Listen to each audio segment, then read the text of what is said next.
What are the best ways to tell jokes in a group? What are the best ways to tell jokes in a group? Yes, we're talking about that right now. Let's get into it.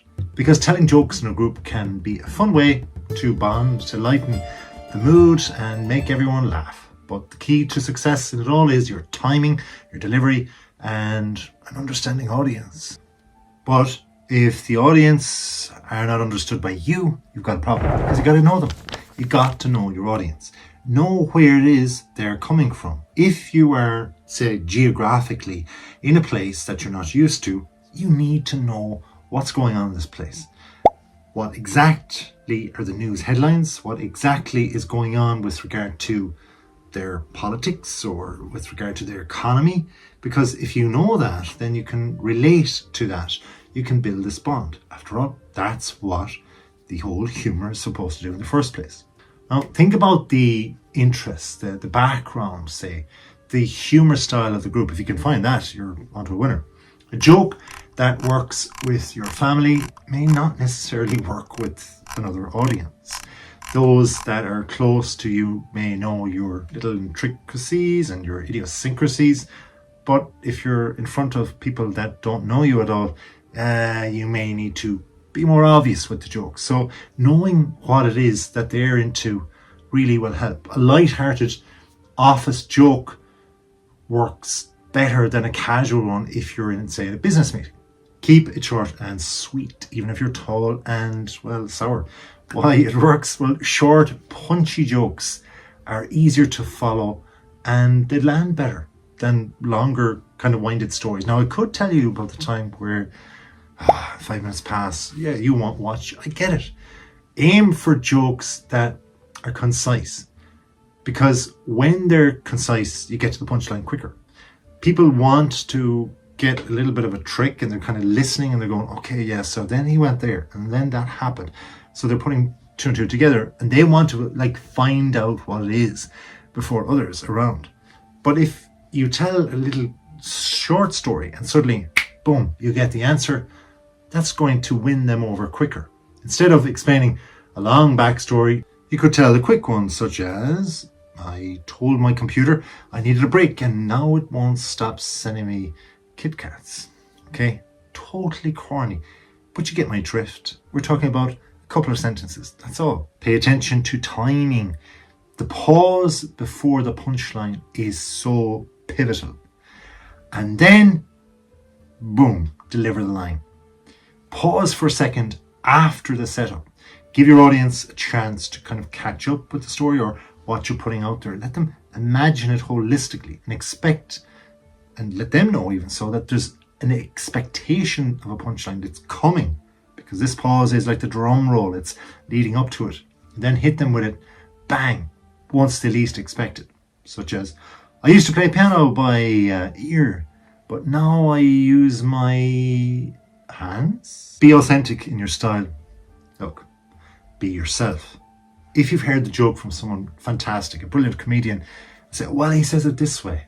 Oh, look, he's just, and then you're putting on his accent and all that. If you can't take off the accent, what's the point? It's just going to ruin the fantastic joke that it is.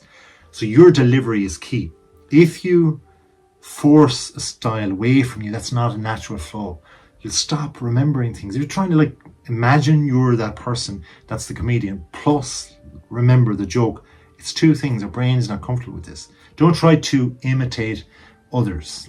Be yourself and let your natural sense of humor come through. Even if you're laughing at times, points in the story where you were like, oh my God. And you're just what's happening there is they're going, oh my God, it must be really funny, the punchline. It's almost like a pause when you kind of laugh at different times because you're remembering back to how you felt, that you were curious, and that you were kind of going, oh, I thought it was something different.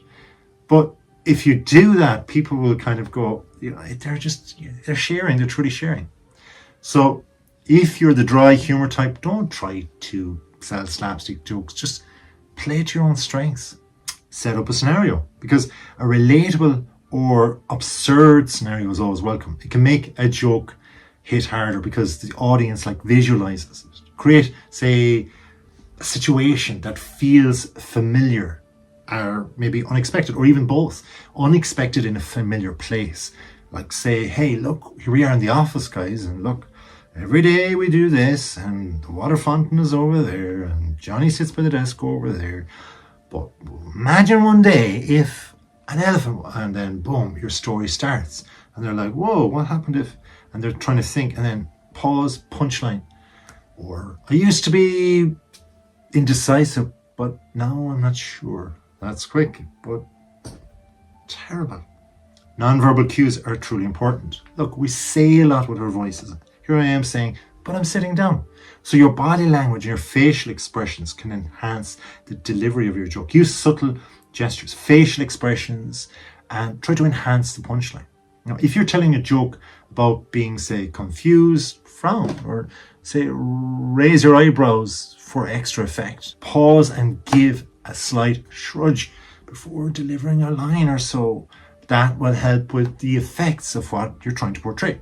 Like knowing your audience, gauging the energy, because even if you know the people, you're in the situation, you've been there before, it's no good if somebody has died. Energy and enthusiasm are contagious, so you need to start the concern of somebody dying at a lower energy, but then you can build it back up, because even funerals at times can be funny when we think back on the great times you've had with a person. Match the energy of the group. If you're in, say, a light joking mood, like step it up a little bit. If you're more reserved, dial it down a tone to begin with, and then bring people along with you. If everyone is in, say, a serious conversation, telling a slapstick joke might not fit the vibe. If in doubt, make fun of yourself. That shows huge confidence. Even if they don't find it funny, confidence is going to sell. Self-depreciating humor makes you come across as relatable and shows that you don't take yourself too seriously, even if you retained a lot of things. So if it's a thing where they make fun of themselves or they are lacking confidence and they're like, oh my God, I'm so stupid. And look, let's face it, we all do dumb things. Even when we're in private, we're like, what did I do that for? That's so silly. I can't believe it. But if you share that, it's showing a vulnerability. It's showing that you can be likable. So use light, non-offensive self-jokes so that you keep the mood light. Though you may want to avoid overdoing it, because then that could be perceived as if they're obsessed or self-obsessed. You don't want to make people feel sorry for you either. Say, I'm not saying I'm bad at cooking, but even my microwave started offering me food before delivery apps. Now that is bad. Now we need to be politically correct as well. There are sensitive topics out there. Not that you need to avoid religion and politics and everything all of the time.